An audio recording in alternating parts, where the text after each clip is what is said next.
इधर सूत जी शौनक जी को गुरु की महिमा का वर्णन श्रवण करा रहे हैं। शौनक जी मुख्य श्रोता हैं, सूत जी मुख्य वक्ता हैं और शौनक जी पूछ रहे हैं कि पंडित कृष्णदत्त और उनकी धर्मपत्नी सुंदरी देवी का अचानक कुंवर महीने के लास्ट में देहांत हो चुका है, तो ये दोनों प्राणी मर करके कहाँ गए हैं, कहाँ जन्म लिए हैं, मर गए हैं, फिर तर गए हैं, या किसी के घर गए हैं, या किधर गए हैं, जिधर गए हैं बता दो किधर गए हैं, ये पूछ रहे हैं। देखिए, मरने के बाद कौन आत्मा कब कहाँ जाती है, इसके बारे में किसको पता हो सकता है। जो अंतर्ध्यानी हो, अंतर्यामी हो और भविष्य का ज्ञानी हो, वही व्यक्ति जान सकता है। तो ये बात सूत जी से शौनक जी पूछ रहे हैं।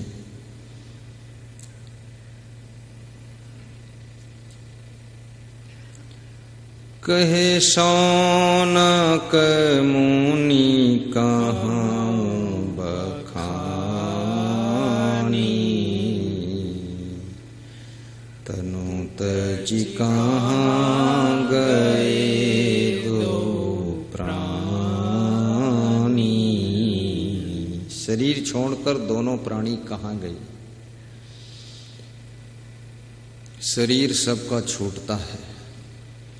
पति पत्नी जो जोड़े से 50 साल साथ में रहते हैं, लेकिन मृत्यु के बाद फिर उनकी आत्माएं अलग अलग दिशाओं में उड़ान भरती हैं।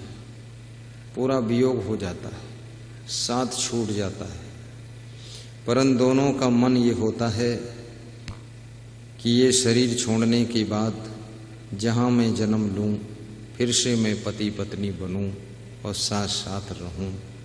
जिनका आपस में बहुत प्रेम रहता है वे दोनों ऐसा सोचते हैं। जिनका जिंदगी भर पति पत्नी में वाद विवाद होता रहता है, खटपट कलह कलेश होती रहती है, जिद्दोजहद चलती रहती है, ऐंचा खैंची बनी रहती है, पति पत्नी से दुखी रहता है, पति पत्नी सब दोनों एक दूसरे से गुत्थम गुत्थी करते रहते हैं। वह सोचते हैं इसी जिंदगी में हम दूर दूर हो जाएं तो ठीक है, अगले जन्म में पता नहीं भगवान फिर जोड़ दे तो फिर मारपीट जिंदगी भर करेंगे, इसलिए अलग हो जाएं तो ज्यादा अच्छा है। ऐसी उनके अंदर भावना होती है। सभी जोड़े तो संसार में सब है। भाई भाई का जोड़ा, पति पत्नी का जोड़ा, पिता पुत्र का जोड़ा, सास बहू का जोड़ा, देवरानी जेठानी का जोड़ा, भाई बहन का जोड़ा, चाचा भतीजे का जोड़ा, बाबा पोता का जोड़ा, पड़ोसी पड़ोसी का जोड़ा, गुरु शिष्य का जोड़ा, गुरु भाई का जोड़ा, ऑफिसर कर्मचारी का जोड़ा, सब जोड़ा ही जोड़ा है। अब जोड़ा में अगर दोनों समझदार हैं तो फिर कोई नहीं रोड़ा है, और दोनों नासमझ हैं तो ये जोड़ा फिर रोड़ा ही रोड़ा है। थोड़ा भी दुख नहीं मिलता है, ज्यादा से ज्यादा दुख मिलता है। खूब दुखी रहते हैं लोग। और जिद्दी स्वभाव, क्रोधी स्वभाव, बुरी आदतें, झूठ बोलने की आदत, नशा व्यसन की आदत जोड़ा में दुख का रोड़ा पैदा कर देती है। इसलिए पिता पुत्र के बीच का संबंध हो, या पति पत्नी के बीच का रिश्ता हो, या भाई भाई का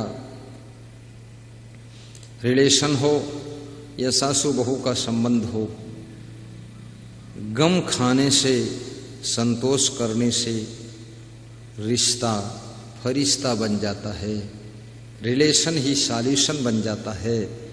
और याद रखना, जो गम नहीं खा सकते, संतोष नहीं कर सकते, विवेक नहीं करते हैं, ज्ञान भी नहीं है, छोटे छोटे सामान के लिए आपाधापी मची हुई है, संतोष उदारता नहीं है, त्याग नहीं है, उनके बीच में कलह कलेश का शुभारंभ हो जाता है। बेईमानी मत कीजिए, सरल रहिए, मुट्ठी भर भाई को ज्यादा दे दीजिए, प्रसन्नता बनाए रखिए, गम खा लीजिए। जिंदगी वही वही रोज दोहराना है, नई जिंदगी तो कोई जीना नहीं है। सवेरे उठो, तेल घी साग शक्कर का इंतजाम करो, फिर मोह माया के चक्कर में लग जाओ, फिर पति पत्नी बेटा बहू सब मिल करके अपना कार्य करो, शाम हो जाए खा लो, थक जाओ सो जाओ, सवेरे उठो फिर वही चालू करो। इसी का नाम जिंदगी है। उसी बीच में अगर सत्संग सुन लो, समय निकाल करके थोड़ा भजन भक्ति कर लो, कभी कभी गुरु दर्शन कर लो, उसी में धन बचाकर थोड़ा दान पुण्य कर लो, तो वही एक अपने शांति का साधन बन जाता है। तो सौनक जी पूछ रहे हैं कि हे सूत जी, ये पंडित कृष्णदत्त और उनकी पत्नी सुंदरी, ये मर करके दोनों प्राणी कहाँ गए हैं, इनके बारे में बताओ। नरक गए कि स्वर्ग गए कि मुक्त हो गए, फिर कहीं जन्म ले लिए, पशु पक्षी की योनि में गए कि कीड़े मकोड़े बन गए, कि किसी मनुष्य की योनि में जन्म हुआ, किसी गरीब घर में पड़ गए कि अमीर घर में पड़े, ये कहाँ गए, इसके बारे में बताओ। कबीर साहब भी ये बात पूछते हैं कि आए हो तुम कहाँ से।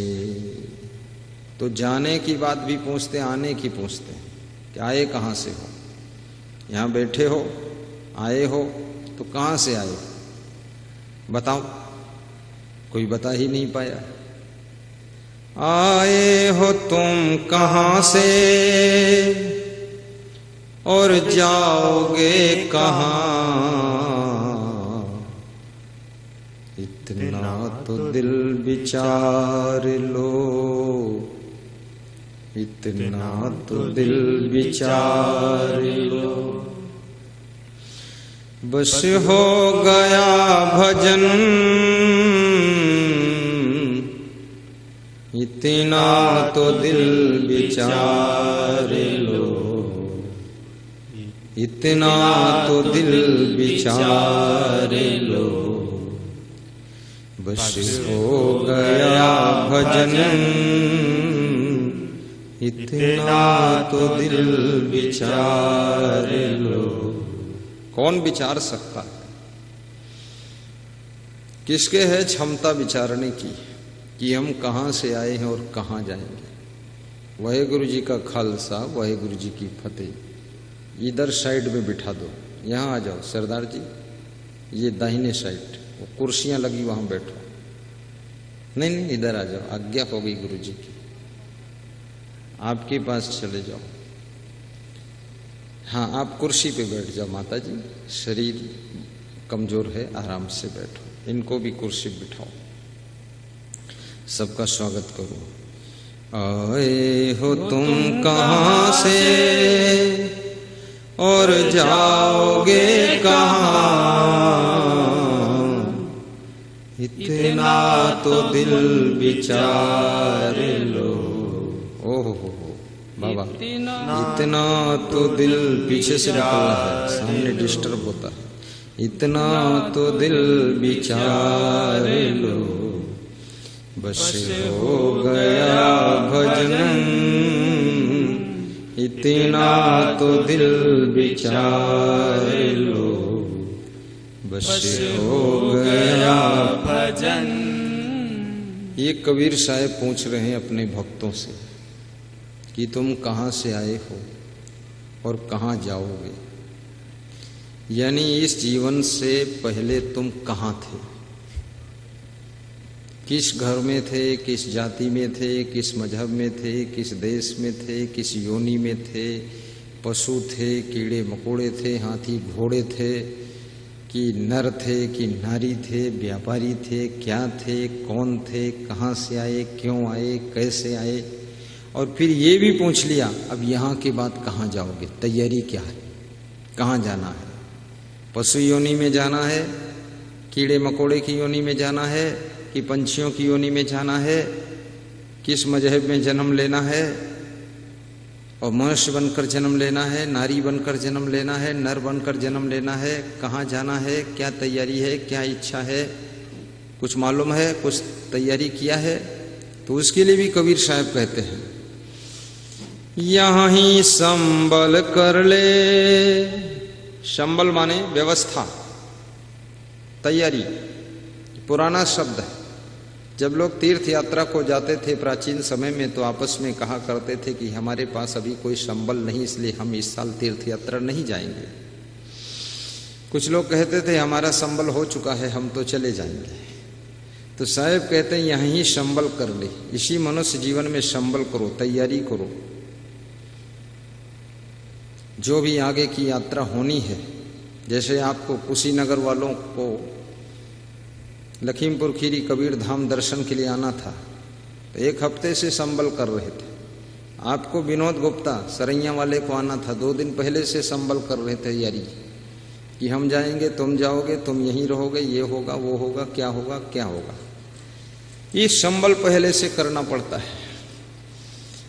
यहाँ ही संबल कर ले, आगे विषयी बाट, स्वर्ग विशाहन सब चले, जहां बनियाना हाट। कहते हैं स्वर्ग पाने के लिए तो सभी चल दिए कि हमको भी स्वर्ग मिले। किसी से पूछो क्या नरक में जाओगे, कहता फालतू बात मत करो, तुमको जाना हो तो जाओ, मैं क्यों जाऊं।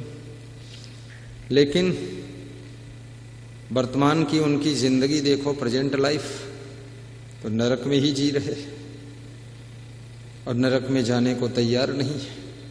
पूछो क्यों नहीं जाना चाहते हो नरक में, कहते हो हम नरक यही भोग चुके, पूरी जिंदगी भर तो नरक ही भोगे, अब मरने के बाद तो कम से कम स्वर्ग भोग ले। कितने लोग पूरी जिंदगी में नरक ही भोगते, बहुत दुख है।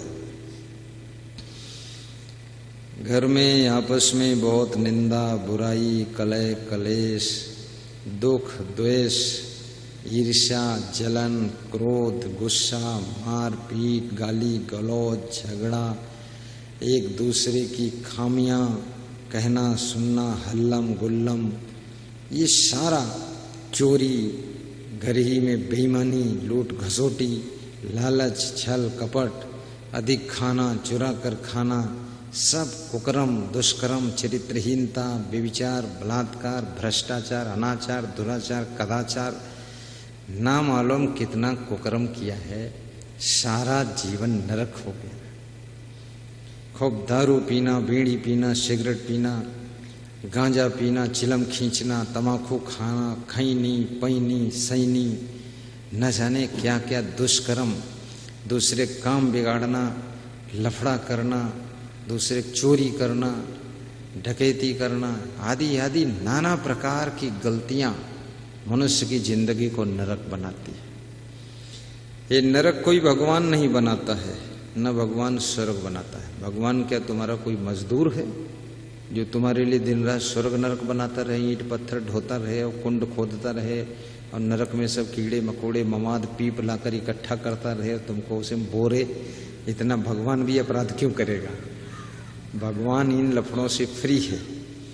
अपना अपना नरक बनाने की सामर्थ्य सबको दिया है कि जितना लंबा चौड़ा गहरा नरक चाहिए बना लीजिए और खूब डूबते रहिए, पूरे घर भर नरक में डुबकी लगाओ। जितना बड़ा स्वर्ग बनाने की इच्छा हो उतना बड़ा स्वर्ग बना लीजिए। स्वर्ग नरक बनाने की कला तुम्हारे हाथों में है।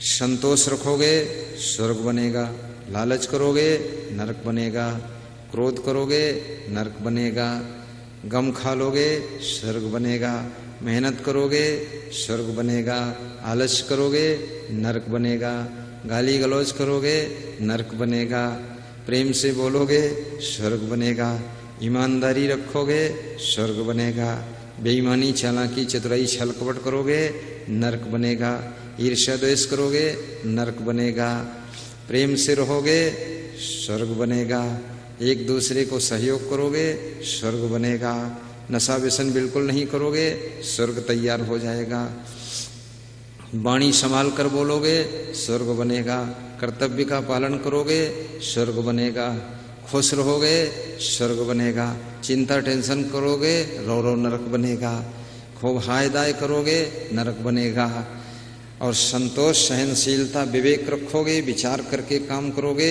स्वर्ग बनेगा, एक दूसरे का सहारा बनोगे स्वर्ग बनेगा, हड़बड़ हड़बड़ गड़बड़ गड़बड़ करोगे नरक बनेगा। तो ये नरक कैसे बनता, स्वर्ग कैसे बनता, इसकी चाबी बता दिया हूं आपको।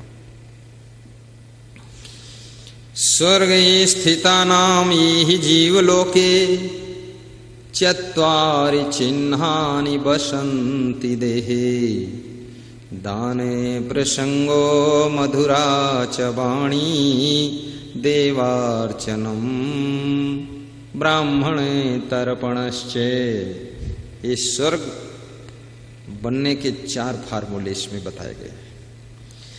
स्वर्गे स्थितानां इह जीवलोके चत्वारि चिह्नानि वसन्ति देहे, दाने प्रसंगो मधुरा च वाणी, देवार्चनं ब्राह्मण तर्पणश्चे, देवार्चनं ब्राह्मण तर्पणश्चे, देवार्चनं ब्राह्मण तर्पणश्चे। स्वर्ग स्थितानां, स्वर्गस्थ आत्माओं के 4 लक्षण होते हैं। इस जीवन से पहले भी आपकी आत्मा स्वर्ग के सुख को भोग रही थी, इसकी पहचान क्या है? ये जो जिंदगी आपकी है, इससे पहले भी आप स्वर्ग का सुख प्राप्त कर रहे थे, इसकी पहचान है 4 पहचान। कि इस जीवन में जो दानी होता है,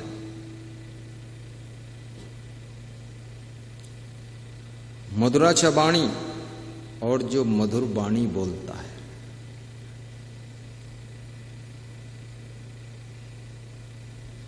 मधुरा च वाणी, देवार्चनम,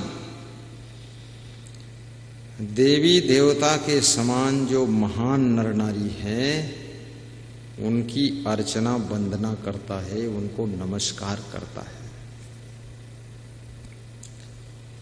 ब्राह्मण तर्पणश्च, और जो ब्रह्म ज्ञानी है, ब्राह्मण कौन है? जो ब्रह्म ज्ञानी है। ब्रह्म ज्ञान क्या है? जो आत्म ज्ञान है वही ब्रह्म ज्ञान है। एमात्मा ब्रह्म, ये आत्मा ही ब्रह्म है। प्रज्ञानम ब्रह्म, तत्त्वमसि ब्रह्म, अहम ब्रह्मास्मि, ये आत्मा ही ब्रह्म का रूप है, ऐसा वेद कहते हैं। चारों वेद का मंत्र है कि प्रज्ञानम ब्रह्म, तत्त्वमसि ब्रह्म, अहम ब्रह्मास्मि, और एम आत्मा ब्रह्म, यह आत्मा ही ब्रह्म है। तो ब्रह्मज्ञानी कौन है? जिसे इस आत्मा का ज्ञान है। आत्मा का ज्ञान क्या है? आत्मा का स्वरूप क्या है? आत्मा मरती है कि अमर है? आत्मा नष्ट होती है कि कभी नष्ट नहीं होती, अविनाशी है? आत्मा का कल्याण कैसे होगा, उद्धार कैसे होगा, आत्मा की सद्गति कैसे होगी, आत्महित कैसे होगा, आत्म शांति कैसे मिलेगी, जिसको ये सब ज्ञान है वो ब्रह्म ज्ञानी है।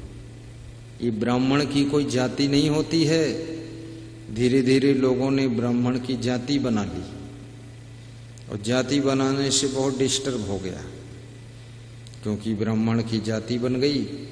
अब उस जाति में, उस घर में जो पैदा हुआ वो कहने लगा मैं ब्राह्मण हूं, आई एम ब्राह्मण, अयम ब्राह्मण।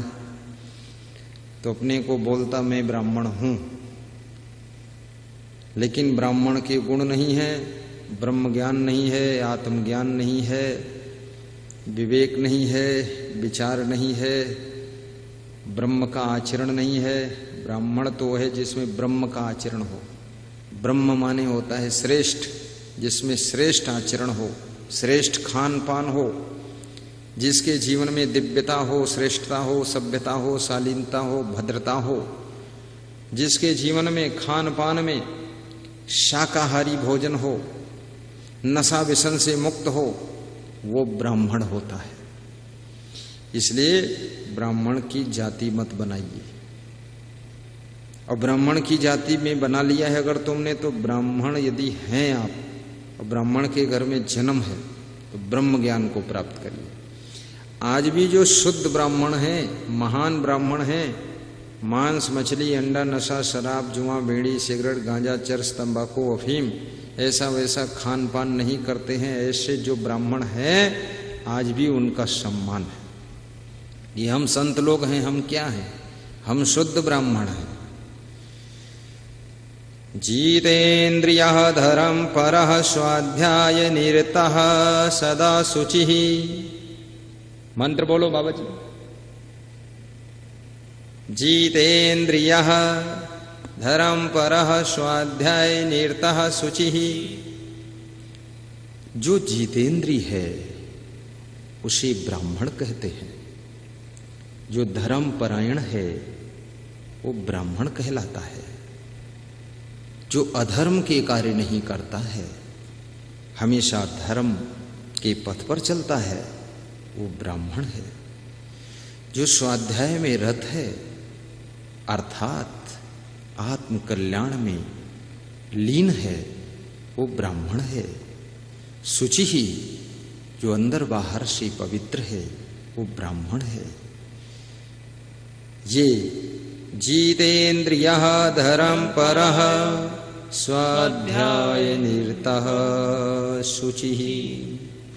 काम क्रोधो वशो यस्य तस्य तस्य देवा ब्राह्मणं विदुः। देवता लोग उसे ब्राह्मण कहते हैं। किसे? जो काम और क्रोध को बस में रखता है। ये काम क्रोध सबके अंदर भरे हैं, पशु पक्षियों के अंदर भी हैं, कीड़े मकोड़ों के अंदर भी हैं। चींटी जब दब जाती तुरंत काट लेती, क्रोध आ जाता है।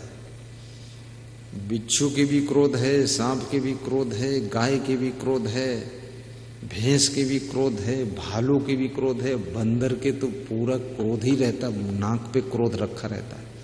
उसकी तरफ देख लो तो तुरंत दांत निकालता है और दांत दिखाता है कि नोच डालूंगा तुमको। तो तुम डर के हट जाते हो कि अभी तो दांत दिखाया है, और फिर ना मालूम क्या क्या दिखा दे। ये तमाशबीर है बंदर, वो भी क्रोधी है। पत्नी को भी काम क्रोध है, पति के अंदर भी काम क्रोध है, बेटे के अंदर भी सब काम क्रोध भरा हुआ है, साधु के अंदर भी काम क्रोध भरा हुआ है। ये काम क्रोध से पूरा छुटकारा नहीं पाया है। जरूरत पड़ने पर इसको भी क्रोध आ सकता है, पर ये बस में कर लेता है। बस में करता है इसलिए साधु कहलाता है, और जो बस में नहीं कर पाता वो संसारी कहलाता है। जो काम क्रोध को जीत लेता है वो ब्राह्मण कहलाता है। जो काम क्रोध को न जीत पाए फिर उसको जो कहना तुम कहो जाकर। काम क्रोधो वशो यस्य तम देवा ब्राह्मणं विदुः। देवता लोग उसको ब्राह्मण कहते हैं, काम क्रोध को जो वश में करे। जैसे आपने पत्नी को कुछ कहा, उसको क्रोध आया, लेकिन क्रोध को वश में कर लिया तो ब्राह्मण हो गई। और तुमने कुछ नहीं कहा, फिर भी तुम्हारी पत्नी ने तुम्हारी पीठ पर एक चिमटा दे मारा, तो समझ लो वो ब्राह्मणपना खत्म हो गया, फिर वो शूद्र हो गई।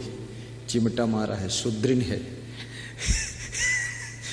तुम अपनी पत्नी को खाम खा गाली बको तो तुम शूद्र हो। और पत्नी कुछ गलती करे फिर भी क्षमा कर दो तो तुम ब्राह्मण हो गए। 1 मिनट में ब्राह्मण बन सकते हो, दूसरे मिनट में शूद्र बन सकते हो। किसी विजाति घट को देख करके तुम्हारे अंदर काम वासना जन्म ले तो समझ लो शूद्र हो गए, और काम वासना को तुम नियंत्रित कर लो तो समझ लो ब्राह्मण हो गए। अब ये साधु संत समझाते हैं ना कि काम वासना को नियंत्रित कीजिए, काम वासना को कंट्रोल कीजिए, एक पत्नी व्रत एक पति व्रत का पालन कीजिए, जब तक विवाह ना हो शादी ना हो तब तक मन को वश में कीजिए। ये बताते हैं कि नहीं बताते? और शास्त्रों में लिखा है। ये कितना बड़ा काम कर रहे हैं संत लोग। आज जितने भी बलात्कार हो रहे हैं, व्यभिचार हो रहे हैं, रेप हो रहे हैं, ये सब काम वासना को कंट्रोल में ना कर पाने के कारण ही तो हो रहे हैं। गैंग रेप हो रहे हैं, घर ही में गंगा घर ही में जमुना गैंग रेप चालू। तो ये सब क्यों हो रहा है? ये सरकार की जो कानून है, शासन प्रशासन के जो अधिनियम हैं, उनका सही ढंग से पालन कराने का काम साधु संत करते हैं। साधु संत अपराधों को जन्म लेने से पहले ही खत्म करने का काम करते हैं कि समाज में कोई अपराध पैदा ही ना हो। साधु संत सिखाते रहते चोरी न करना, व्यभिचारी न करना, किसी को गाली गलौज मत करना, गम खा लेना। तो ये साधु संत के ज्ञान के अनुसार चलने से कितने अपराध कम हो जाते कि नहीं होते? बोलते क्यों नहीं हो? इतना क्यों बैठे हो? बिल्कुल लगता है कि ठूंठ बैठा है। बोल दिया करो। हाँ, न मुंडी हिलाते हो न मुस्कुराते हो, ऐसा लगता बहुत गंभीर स्थिति है, कैंसर हुआ है। बोलना चाहिए, थोड़ा हंसना मुस्कुराना चाहिए। ऐसे मुर्दे की तरह बैठे रहते हो। समाधि थोड़ी लगाया है यहाँ। तो थोड़ा हंसना भी जरूरी है, मुस्कुराना भी जरूरी। अब ये सरकार, एक जगह अगर गैंग रेप होता है, 500 पुलिस, 1000 पुलिस, सैकड़ों वकील, सैकड़ों पत्रकार, ना जाने कितनी गाड़ियां, न जाने कितना मारपीट, गाड़ियों की फुकाई और हल्लम गुल्लम सब चालू है, करोड़ों रुपये बर्बाद होते हैं। और इस सरकार से मैं कहना चाहता हूं, मुझे 1 करोड़ महीना दो, 1 करोड़ महीना, और कुछ मत दो, पूरे तुम्हारे प्रदेश में बिगुल बजा दूं, सत्संग का बिगुल बजा दूं। नहीं तो ये रैप तुम नहीं, तुम्हारे पहले के मुख्यमंत्री भी रोक नहीं पाए हैं, और ना तो इसको आने वाले मुख्यमंत्री रोक पाएंगे। किस मुख्यमंत्री के पीरियड में रैप नहीं हुए? किसके पीरियड में व्यभिचार नहीं हुए? किसके पीरियड में डकैती नहीं हुई, मर्डर नहीं हुए, चोरियां नहीं हुई, छल कपट नहीं हुए? किसके पीरियड में दारू पी कर लोग मरे नहीं? किसके पीरियड में लोग इतना गड़बड़ किए नहीं? हाँ, ये हो सकता है कि किसी की पीरियड में बहुत ज्यादा अति हो गया और किसी की पीरियड में थोड़ा कंट्रोल है, लेकिन पूरा कंट्रोल नहीं हो पा रहा है। जैसे माननीय योगीनाथ, आदित्यनाथ योगीनाथ मुख्यमंत्री हैं, तो इन्होंने 90% तो कंट्रोल किया है, 90% कंट्रोल है। आदमी अच्छे हैं और मुख्यमंत्री हैं, थोड़ा जोश में तो रहना ही पड़ता है, तो वो जोश में हमेशा ही रहते हैं और काम करने का बहुत जोश है। उनसे कोई मिलने जाता तो पूछते हैं क्या काम है, बोलो बोलो। वो ये भी नहीं पूछते तुम किस पार्टी को मानते हो कि नहीं मानते हो, कोई लफड़े क्षण, काम बताओ क्या काम। अगर तुमने कह दिया कोई काम नहीं तो उनको थोड़ा गुस्सा आ जाती है कि यहाँ फालतू भीड़ मचा, तो निकलो बाहर।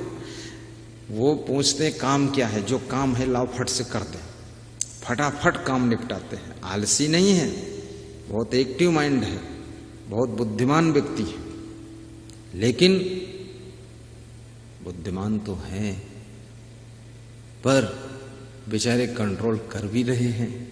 और साधु महात्मा होकर इतना बड़ा लोड लेना बहुत कठिन है। क्योंकि साधु आदमी अपने कमंडल का भी लोड नहीं लेता है। वो कमंडल का ढक्कन बसंतीपुर भूल आएगा, अब कमंडल लुढ़कत रही पस्तूर में, अब खुद ब्याण पर रही मुस्तफाबाद में। वो लोड कहाँ लेता है? साधु कोई लोड लेते?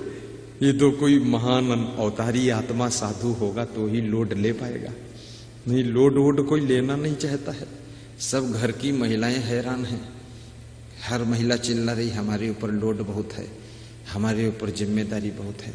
पुरुष अलग चिल्ला रहे हैं कि हम तो लोडस परेशान हैं, देखो लोडस कब छुट्टी मिले। लड़का की शादी हो जाए, बहू आ जाए तो शायद लोड कम हो जाए, और बहू आई तो बहू के भी लोड उन्हें के ऊपर आएगा। तो बुढ़ापे में सोचे थे कि कुछ कम लोड हो जाइए और ओवरलोड हो गया, क्योंकि बहू ने भी लोड अपना उन्हीं के ऊपर रख दिया। और अगर अपना लोड आपको दूसरे के ऊपर रखना है तो बैधा बन लीजिए। आप बैधा समझते हो? मूर्ख बन लो, बुद्धिहीन बन लो। बुद्धिहीन हो कि नहीं हो इससे मतलब नहीं, बेवकूफ बने बैठे रहो, आगे पीछे ध्यान नहीं मत दो, तुम्हारा लोड दूसरे के ऊपर आराम से आ जाएगा। और ज्यादा एक्टिव रहोगे, ज्यादा दिमाग दिखाओगे, बुद्धिमानी दिखाओगे, तो ये निश्चित है कि सबका लोड तुम्हारे ऊपर आएगा। लेकिन जो लोड नहीं लेना चाहता है, जो लोड नहीं लेना चाहता ना, तो एक दुर्घटना और होगी इसमें। उसकी बुद्धि फिर जिम्मेदारी नहीं उठाएगी, काम नहीं करेगी। और जो अपनी बुद्धि से काम नहीं लेता है वो आदमी 10 साल के बाद बुद्धू ही बन जाता है। बुद्धि से आप काम ना लो, आप हर चीज डायरी में लिखते रहो, डायरी में लिखते रहो, तो आपकी स्मरण शक्ति कम हो जाएगी, बिल्कुल कम हो जाएगी, क्योंकि आप दिमाग पर लोड ही नहीं डाल रहे। आप शरीर से 10 किलो वजन मत उठाओ, 20 साल तक मत उठाओ, और 20 साल के बाद अचानक 20 किलो उठाना पड़े, उसको उठाते ही तुम्हारे कमर की शिल्प डिस्क जो है वो इधर उधर खिसक जाएगी, या तो तुम्हारा हाथ उखड़ जाएगा, और या तो गर्दन की नस फूल जाएगी। और जिनको लोड लेने की प्रैक्टिस है वही 50 किलो की सीमेंट की बोरी और 80 किलो की आलू की बोरी उठाकर फेंकते हैं, ऐसे जैसे फुटबॉल लुढ़काया जाता है। तो ये लोड लेने की प्रैक्टिस भी बहुत बड़ी चीज है। ऐसे ही दिमाग पर भी लोड लेना चाहिए। लोड लीजिए, लोड लेने से बुद्धि का विकास होता है। शारीरिक लोड लेंगे आप तो शरीर का विकास होगा, शरीर मजबूत होगा। बौद्धिक लोड लेंगे तो बुद्धि आपकी विकसित होगी, इंटेलिजेंस होगी, और बुद्धि जबरदस्त होगी, और बुद्धि इतनी खुलेगी।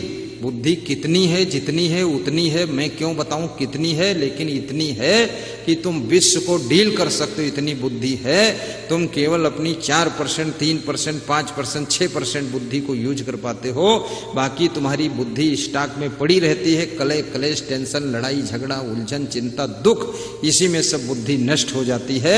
सारी बुद्धि को अगर यूज कर लो, 10% यूज कर लो, 20% यूज कर लो, तो जिले में टॉप कहलाओगे। अगर 30% यूज कर लो तो वर्ल्ड में नाम होगा आपका। लेकिन यूज नहीं कर पाते लोग, सब कंफ्यूज रहते हैं। कितनों का दिमाग ही फ्यूज है पूरा, कंफ्यूज भी नहीं, कंफ्यूज होते होते फ्यूज हो गए हैं। जैसे वो बल्ब में फ्यूज उड़ जाता है ना, बिजली में कनेक्शन में, ऐसे कितनों का फ्यूज उड़ा हुआ है। वो खुद ही कहते हैं बुद्धि काम नहीं करती, दिमाग काम नहीं करता, खोपड़ी माइंड काम नहीं करता है। क्यों नहीं काम करता है? जितना ज्यादा चिंता करोगे, टेंशन करोगे, जितना ज्यादा फालतू सोचोगे, गहरी नींद नहीं सोओगे और हंसोगे नहीं ठहाका मार करके, आपकी बुद्धि की स्मरण शक्ति कम हो जाएगी, कुशाग्रता कम हो जाएगी, बुद्धि मोटी हो जाएगी, बिना धार की बुद्धि हो जाएगी। बस जिसको देहाती भाषा में कहते गोठिल बुद्धि। अब जैसे जिस कुदाल में धार न हो, मट्टी खोदो तो मट्टी नहीं खोदते, तो ऐसे तुम्हारी बुद्धि माटी भी नहीं खोद पाएगी। और महीन काम करना तो अलग है। इसलिए लोड लेने से फायदा है। आज जाकर के पूरे घर का लोड ले लेना, पड़ोसियों का भी लोड लेना, ना गाय भैंस का लोड ले लेना। लोड लेने का अर्थ नहीं कि अपने मुड़े बैठा लेना सबको। लोड लेने का अर्थ है इनकी जिम्मेदारी ले लेना। बेटा बेटी की जिम्मेदारी, पोता पोती की जिम्मेदारी, दादा दादी की जिम्मेदारी। और मैं ये कहता नहीं हूं, किताब में लिखा नहीं पढ़ा हूं, ये मैंने किया है, प्रैक्टिकली है। जिस दिन से मैंने सब जिम्मेदारी लिया है उसी दिन से हम बुद्धिमान बने। पहले बुद्धू बने हुए थे, बुद्धूनाथ। जिम्मेदारी लेने से आपकी बुद्धि पर दबाव पड़ता है, चैलेंज मिलता है। और चैलेंज जब बुद्धि को मिलता है तो बुद्धि सोचती है अचानक क्या करूं। एक चोर था, छोटी सी कहानी है। चोर चोरी करता था, उसके 6 लड़के थे। सब लड़कों को चोरी सिखाया, छोटे लड़के को चोरी नहीं सिखाया। छोटा लड़का बड़ा खुश था कि बिना चोरी किए अपनी जिंदगी चल जाएगी। पिताजी ने सबको पाप कर्म सिखा दिया और मुझे जो है बिल्कुल सुरक्षित रखा है। तो एक दिन बच्चों की मां ने अपने पति से कहा कि तुम जो है पक्षपात करते हो। 5 बच्चों को चोरी करना सिखा दिया और ये 6वां जो है छोटा वाला, इसको चोरी सिखाया नहीं। आखिर अभी तुम चोरी करके लाते हो, उसमें माल खाता है और तुम मर जाओगे तो ये क्या करेगा, ये तो भूखों मर जाएगा। और 5 को तो चोरी सिखा दी, ये तो चोरी करके लाएंगे, माल उड़ाते रहेंगे, तो इसको भी सिखा दो चोरी। तो उस चोर ने कहा कि तुमको पता नहीं है, तुम धर्म पत्नी हो और मैं केवल पति हूं। और पति को पता है, पत्नी को पता नहीं है। चोरी करना पाप है, चोरी करना पाप है और किसी को चोरी सिखाना वो बड़ा पाप है।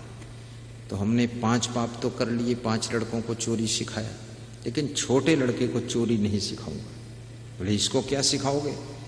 बोले ये सत्कर्म करके जीवन जिए, सत्कर्म करे। तो पत्नी जिद्दी स्वभाव की थी, उसने कहा फालतू प्रवचन मत सुनाओ हमको, तुम ज्ञान की बात, आज ही रात में इसको चोरी सिखा दो जाकर, तब लौट के आना, दिखाई मत देना घर में, अन्यथा रोटी मिलेगी नहीं। पति ने कहा एक छोटी सी बात को लेकर घर बिगड़ जाए वो भी अच्छा नहीं। चलो पत्नी का सम्मान करना चाहिए, बात गलत हो या सही लेकिन मान लेना चाहिए। जहाँ इतनी बातें माना है तो एक बात ये भी मान लेते हैं। शाम हुई, बेटे से कहा तू चल तैयार हो जा, तेरे को एक ही दिन में ट्रेंड कर दूंगा। बेटा बोला पिताजी उम्र तो 40 साल हो गई, अभी तक चोरी नहीं सिखाया, बुढ़ापे में तो बैल भी ट्रेंड नहीं हो सकता, मैं क्या ट्रेंड होऊंगा। बोले छोड़ तू बात, मेरे पास अनेक फार्मूला हैं चोरी के।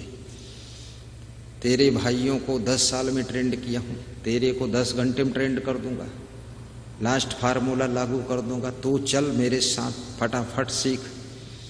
तैयार हो गया छोटा बच्चा, खुश हुआ। 10 साल की ट्रेनिंग 10 घंटे मिल रही है, ले ही लेना चाहिए, भले करूं ना करूं पर सीख तो लेना चाहिए, कभी काम आ सकता है। गया, पिता पुत्र दोनों गए। बोले घुस कमरे में इसके। लड़का बोला डर लगता है। बोले फालतू बात मत कर, डर या मर, अंदर जा। बोले आप घुसो पिताजी पहले। बोले मैं घुस जाता हूँ। घुस गए, कमरे में अंधेरा था। बोले घुस और कोने में बैठ गया। बोले चिंता मत करना, रात में 12 बजे दरवाजा खोल देना, 2 बजे खोल देना, जब मैं खटखटाऊंगा फिर अंदर आ जाऊंगा और दोनों मिलके चोरी करके माल लेकर निकल जाएंगे। लड़के ने कहा ये तो सरल काम है, प्रेम से बैठना ही है और करना क्या है। अंदर घुस गया लड़का, बैठ गया अंधेरे में कोने में। बाप अंधेरे में चुपके से बाहर निकल गया और दरवाजा बाहर से बंद कर दिया और हल्ला मचा दिया कि घर में चोर घुसा है, चोर, दौड़ो दौड़ो, पकड़ो पकड़ो, अंदर बैठा है। और इतना हल्ला मचाकर खुद भाग गया और लड़का अंदर फंस गया। लड़के ने सोचा ये बाप है कि महापाप है कि कालिया नाग सांप है, ये तो पूरा मेरे लिए काल पैदा कर दिया, मुझे मालूम भी नहीं क्या करूं, कैसे भागूं। दरवाजा खींचा तो बंद था, बाहर से बंद था। लड़का भी सोच रहा ये चोरी ट्रेनिंग कराने कौन मेथड है भाई, दरवाजा बंद करके खतरे में डाल दिया, आज ही मरवा डालेगा, इसमें से निकल पाऊं तो पहले तो इसी गला दबाऊंगा, बाप की ऐसी तैसी देखता हूं मैं। तो बाप भी बोला निकल ही नहीं पाएगा तेरी ऐसी तैसी, ऐसा फंसा के गया हूं। भाग गया बाप।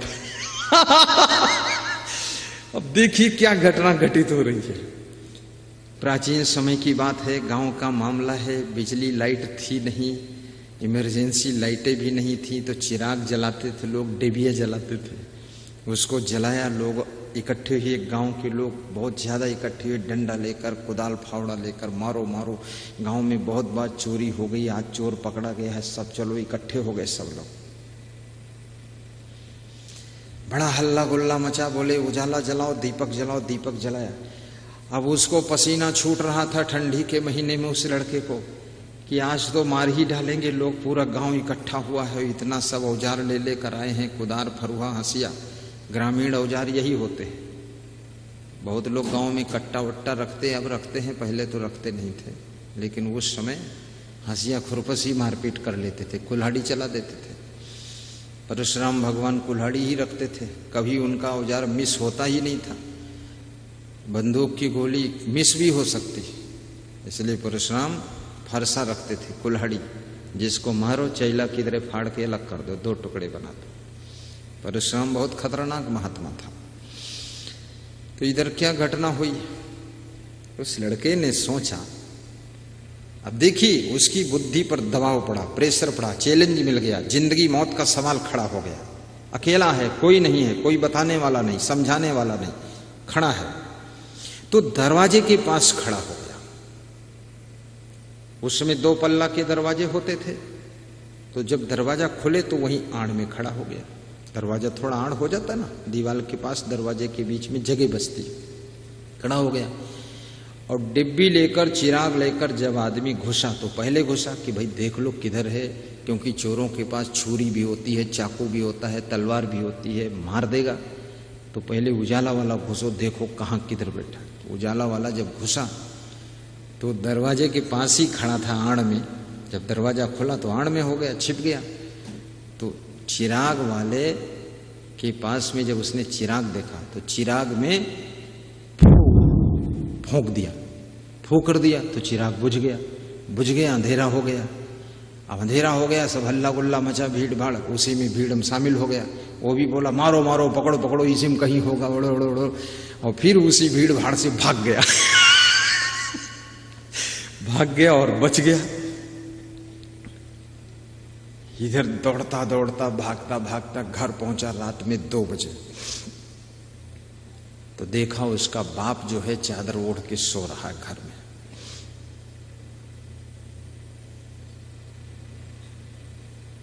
तो बेटे ने बाप की चादर खींची, कहा तुम बाप हो कि सांप हो, उठो।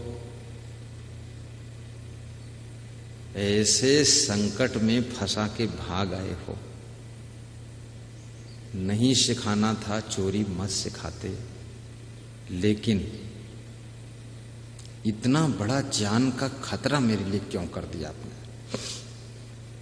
पिता ने कहा तू समझदार बेटा है, चुपचाप जाकर सो जा, मेरी नींद खराब मत कर, और तू भी सो जा, कल सवेरे बात करूंगा।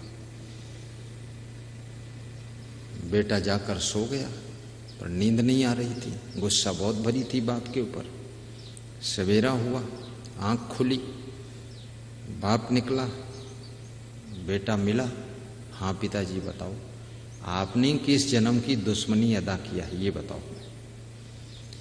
हमारी 40 साल उम्र है, कभी हमने आपकी आज्ञा का उल्लंघन नहीं किया, आपका सम्मान किया, और आपने मेरी जान खतरे में डाल दी। बोले तू बच गया ना? बोले बच गया हूं, तभी तो आपके पास खड़ा। बोले बस बात मत कर, तेरे सब भाइयों ने 10 साल में सीखा है और तू एक ही रात में ट्रेंड हो गया, बच गया। यही चोर की कला है, चोर वही है जो बच के निकल जाए, बस पक्का हो गया तू।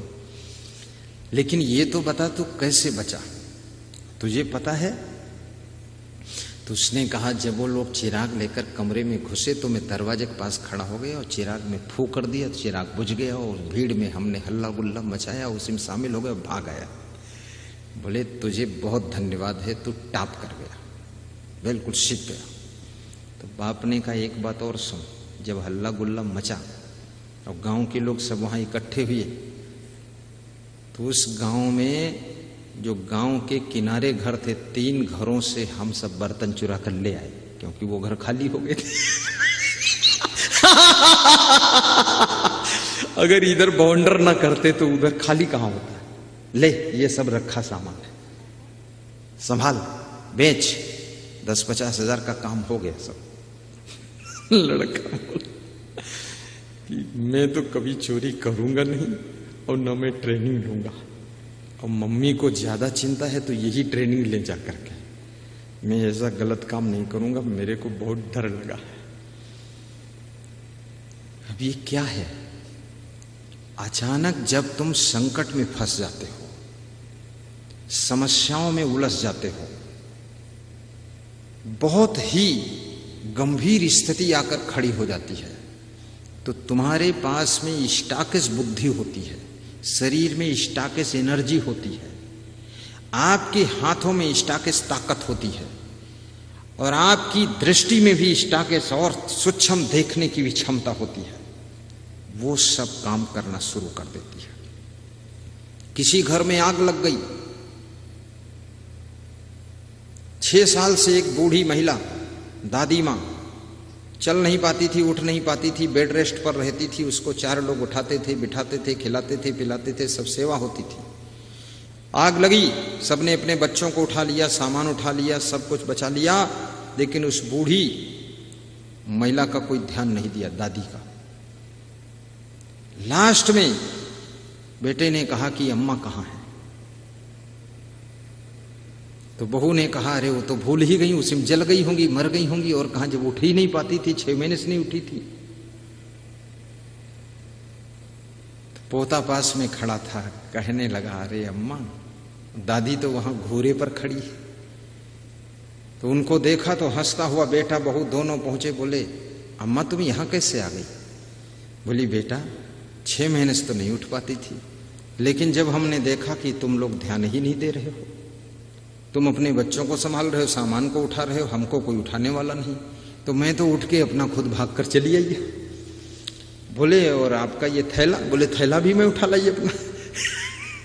तो इतनी एनर्जी कहां से आई? ये सब स्टॉक में पड़ी हुई थी। तुम अपनी ताकत को नहीं समझते हो, तुम्हारे पास में कितनी ताकत है, कितनी क्षमता है, कितनी बुद्धि में तुम्हारी सामर्थ्य है, तुमको भी पता नहीं। इसलिए हनुमान चालीसा में चौपाई लिखी हुई है कि आपन तेज संहारो आपे, तीनों लोग हाँकते कांपे। अपने तेज को संभालिए, तुम्हारे अंदर कितना तेज है, कितनी शक्ति है, कितना तप है, कितनी बुद्धि है, कितनी युक्ति है, कितनी कलाएं हैं, कितने गुण हैं, कितनी क्वालिटी है, कितनी एबिलिटी है, कितनी कैपेसिटी है, इसको तुमको खुद समझना पड़ेगा। और उस कैपेसिटी को अगर आप सदुपयोग करते हैं, एबिलिटी को सदुपयोग करते हैं और अपनी बुद्धि का पूरा प्रयोग करते हैं, तो आप भीड़ से छट जाएंगे और निराले हो जाएंगे और एक आदर्श व्यक्ति बन करके संसार में चमकते हुए सितारे बन जाएंगे। सितारे बनने की कोई उम्मीद नहीं, क्योंकि तालियां ये मुर्दों की है। ऐसे बजा रहे जैसे गदेली में फफोले पड़े, पेट पेट चिट पिट। अरे क्या बात करते हो, जोर से ताली मारना चाहिए, नींद भी अच्छी आएगी। ये ताली मानी भी नहीं जाएगी, क्योंकि मैं ढकेल कर बजवाया हूं। अपने मन से बजाना चाहिए। ढकेल ढकेल कौन तुमसे बजवाई पाई ताली? अपने मन से आनी चाहिए, दम आनी चाहिए। गुरुदेव इतनी दमदारी से प्रवचन कर देते, तुम्हारे दम कितना सोए हुई हो, कितना ढीले आदमी हो।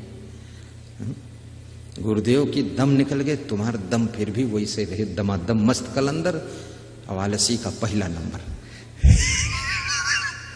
जोर से इसे बजाना चाहिए। हाँ। करोड़ों श्रोता यूट्यूब में सुन रहे हैं, तो कम से कम उनको पता चले यहां जिंदा लोग बैठे कि मुर्दा बैठे। उनको ऐसा लगेगा मुर्दा थे, अब कल दफन करेंगे, कल प्रवचन होगा नहीं, गुरुदेव दफन में शामिल होंगे। दमदारी से ताली बजाओ, हंसना भी चाहिए। तुम हंसो ना हंसो, चाहे जितना रो धो, टेंशन करो, गाल फुलाओ, मुंह ऐठो और चिरकुट बने रहो, इससे दुनिया पर कोई असर पड़ने वाला नहीं है। खूब मुंह ऐठते रहो, कुछ होने वाला नहीं। मैंने सब देख लिया है, इसलिए मैं हंसता रहता हूं। हंसने से भी बात वही है, ना हंसने से भी बात वही है। तो जब बात वही है तो हंस लो। तो हंसने से एक फायदा है, हंसने से बुद्धि कुशाग्र होती है, बुद्धि का स्मरण बढ़ता है। हंसने से शरीर में एंडोडर्फिन्स केमिकल बनता है, जिससे शरीर में रोग प्रतिरोधक क्षमता जागृत होती है, रोगों से लड़ने की सामर्थ्य पैदा होती है। ये कोरोना संक्रमण शहरों में ज्यादा क्यों है, ये धनवानों में ज्यादा क्यों है? हंसते ही नहीं वे, और हंसते वही नहीं जो जगह जगह फंसते हैं। जो ज्यादा फंसे हैं वे कभी नहीं हंसे हैं, जो कहीं नहीं फंसे हैं वे हमेशा हंसे हैं, और जो कहीं नहीं फंसता है वो हमेशा हंसता है। इसलिए बुराइयों में फंसो मत, फिर खूब हंसो, और जितना हंसोगे कोरोना पोरोना कोई पास में नहीं आएगा। कोरोना खुद ही डर जाएगा, इतना हंसोड़ आदमी है, इससे दूर ही रहो। संक्रमण, ये सब ज्यादा टेंशन करने से, तनाव करने से, चिंता करने से, गुम रहने से, दुखी रहने से आपके शरीर में एंडोडर्फिन्स केमिकल नहीं बनता है, जिससे शरीर रोगों से लड़ने की सामर्थ्य खो देता है। जरा सा मौसम बदलेगा बस तुम बीमार हो जाओगे, जरा सी कोई बात होगी तुम बीमार हो जाओगे, थोड़ी देर भोजन नहीं मिलेगा तुम बीमार हो जाओगे। शरीर इतना जल्दी बीमार नहीं होना चाहिए, शरीर को भी मजबूत कीजिए। मन इतना जल्दी दुखी भी नहीं होना चाहिए, मन को भी मजबूत कीजिए। दिल इतना जल्दी व्यथित भी नहीं होना चाहिए, दिल को भी मजबूत कीजिए। ये चुपके से सब बातें बताता हूं आपको। हाथ पैरों में इतना दर्द जल्दी नहीं होना चाहिए, इनको भी मजबूत कीजिए। कितने लोग 200 किलोमीटर यात्रा करेंगे और 10 घंटे उतान पड़े रहेंगे, घर में जाएंगे तो ऐसे लगेगा तांवर आ रही, गाड़ी से उतरेंगे तो आहा बहुत थक गए। ओहो, उनसे पूछो चला कौन, बोले गाड़ी, बैठा कौन, बोले हम, तो थका कौन, बोले हम, तो गाड़ी में क्या हो, बोले कुछ नहीं, तो तुमरे में क्या हो, हमारे कल बड़े हम तो सब तो पूरा हाल के पुर्जा पुर्जा। मैं 1000 किलोमीटर यात्रा करता हूं गाड़ी से, और उतरता हूं तो बिल्कुल ताजा होकर सरस से भागता हूं। ये लीसड़पना, इस शरीर को इतना कमजोर करना, इतना लचपचहा करना और इतना ढीले ढाले रहना, शरीर में भी सहन शक्ति पैदा करो, मन में भी सहन शक्ति, दिल में सहन शक्ति, हाथ पैरों में भी शक्ति पैदा कीजिए। शक्ति बढ़ेगी तो सहन शक्ति भी बढ़ेगी।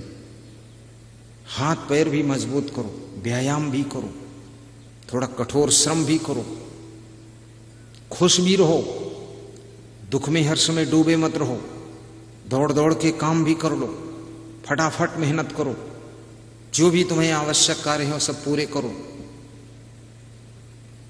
और प्रसन्न भी रहो। अकेले बैठो तो भी प्रसन्न रहो, मुस्कुराओ। 24 घंटे में 1 घंटे अकेले भी बैठो, हर समय भीड़ में मत रहो, हर समय मेले झमेले दुनिया भर का लफड़ा नहीं।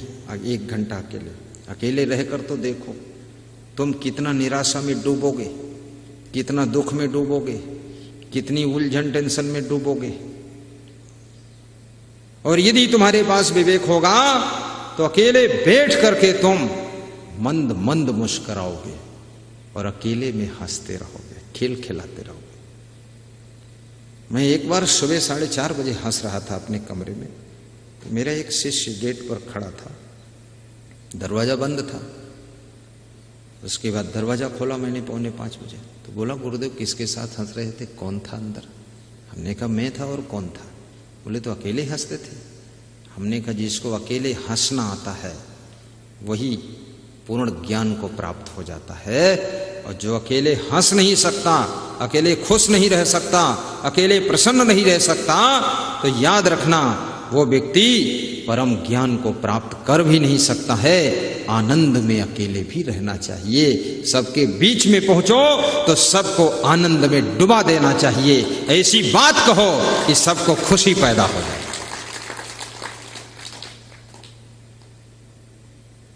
बंद करूं कि और सुनो? बोलो शोभा देवी। स्टॉप कर दिया? जाएंगी? नहीं जाएंगे? बस आना जाना बंद पड़ा।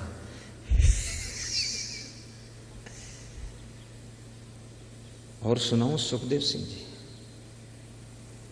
मैं तो विश्राम सागर कथा सुन रहा था, वो अलग रह गई। मैं तो अपने रूप में आ गया। मैं कथा वथा कोई सुनाता नहीं। कथा में बंधन हो जाता है। अब दूसरे कथा, अब मैं फंस गयो। अब वो एक बात सुनाओ कि उनकी पत्नी मर गए, पति की टांग टूट गए, पति मुंह फुलाए आम के पेड़ पर चढ़ गया, जब पत्नी ढूंढे गए तो अमरूद पर मिला। तो फालतू ये सब नौटंकी में, तो उसमें हमको बड़ा बंधन हो जाता है। इसलिए हम प्रवचन अपना स्वतंत्र ही रखते हैं। ताजा तुरंत रिसर्च करके, तुरंत सोच कर फटाफट सुनाना। लेकिन अब उसमें ये ध्रुव किसकी कथा चल रही? पंडित कृष्ण दत्त की। उस कथा के अनुसार चलता हूँ, फिर भी अपनी लौ में आ जाता हूँ। कभी कभी साइड में अपनी प्रवचन की शैली सुना देता हूँ। तो आइए। कहे शौनक मुनि कहूँ बखानी, तनु तज कहाँ गए दो प्राणी। वाह, कहिए महाराज। कहे शौनक मुनि कहो बखानी, तनु तज कहाँ गए दो प्राणी। शरीर छोड़कर, तन को त्याग कर, मृत्यु को प्राप्त होकर मरने के बाद पति पत्नी दोनों प्राणी कहाँ गए? कहाँ जन्म लिए? कहाँ यात्रा हुई? किस योनि में गए? किस कोखी में गए? किसके घर में जन्म हुआ? हे सूत जी, बताने की कृपा करें। ये कौन बता पाएगा? किसी कौन मरा है, उस कहाँ जन्म लिया, आप नहीं बता सकते। मैं भी नहीं बता पाऊंगा, मुझे तो इतना ज्ञान ही नहीं है। लेकिन कोई अंतर्ज्ञानी, अंतर्यामी, कोई महान पुरुष हो तो बता देगा। तो सूत जी अंतर्ज्ञानी है, अंतर्यामी है, वो बताएंगे कहाँ गए। कहे शौनक मुनि कहूँ बखानी, तनु तज कहाँ गए दो प्राणी। कहा सूत सुंदर दुज नारी, चढ़ी विमान हरि लोक पधारी। हे शौनक जी, जो सुंदरी पंडित कृष्णदत्त की पत्नी थी, वो विमान पर बैठ करके हरि लोक में गई। बोले और वो पंडित जी कहाँ गए? उनके पति जी वो साथ में नहीं बैठ कर गए क्या? बोले उनकी कहानी अलग है। मरने के बाद पति पत्नी की यात्रा का बंटवारा होता है, राह का डिवाइडेशन होता है।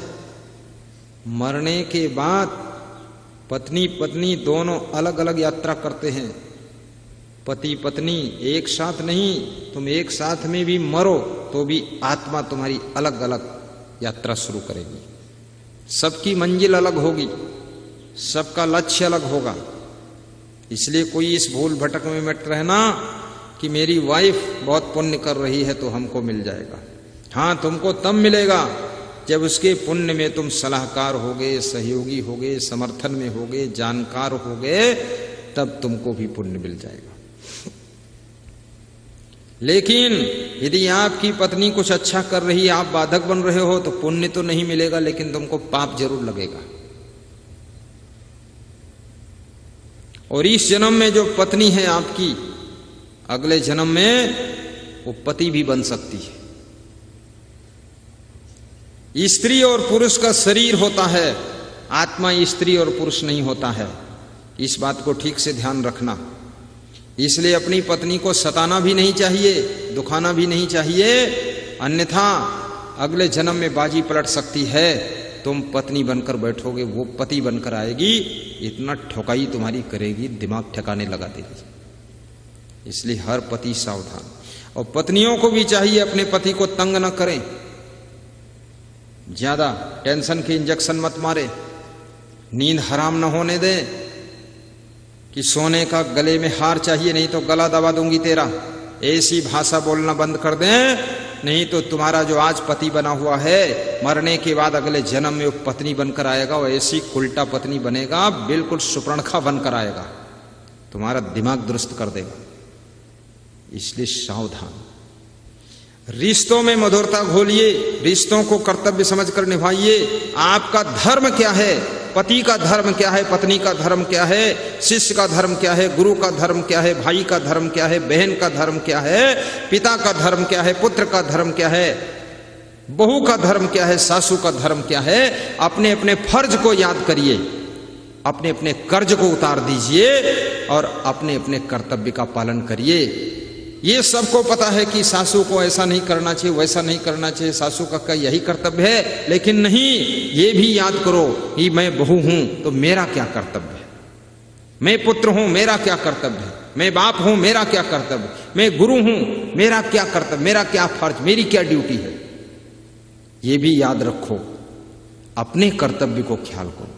तुम अपना कर्तव्य निभाने के हकदार हो, जिम्मेदार हो, और तुम अपना जब कर्तव्य ठीक से निभाओगे तो अगला व्यक्ति तुमको देख करके वो भी बदल जाएगा और वो भी अपने कर्तव्य को, अपने फर्ज को निभाएगा।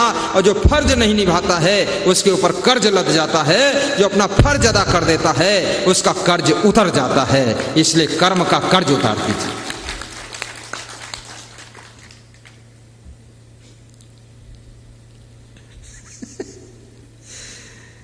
कहा सूत सुंदरी दूज नारी, चढ़ी विमान हरि लोक पधारी। विप्र गयो यम के दरबारा, पाप पुण्य का भय विचारा। देखिए, पत्नी सुंदरी मृत्यु को प्राप्त होकर के हरि लोक में पहुंची है विमान पर बैठकर, और पति मर करके यमराज के दरबार में पेश हुआ है। कर्म के अनुसार आपका रास्ता बदलता है। जिंदगी में कृपया सावधान रहिए, संभल संभल करके कर्म कीजिए। कर्मणेष्वादिका रास्ते मां फलेश कदाचन। स्वयं कर्म करोत्यात्मा स्वयं तत्फल मसनते, स्वयं भ्रमंति संसारे स्वयं तस्माद्य विमुच्यते। जीव कर्म यापय करे फलहु भोगत आप भ्रमति संसार में मुक्ति लहत है आप।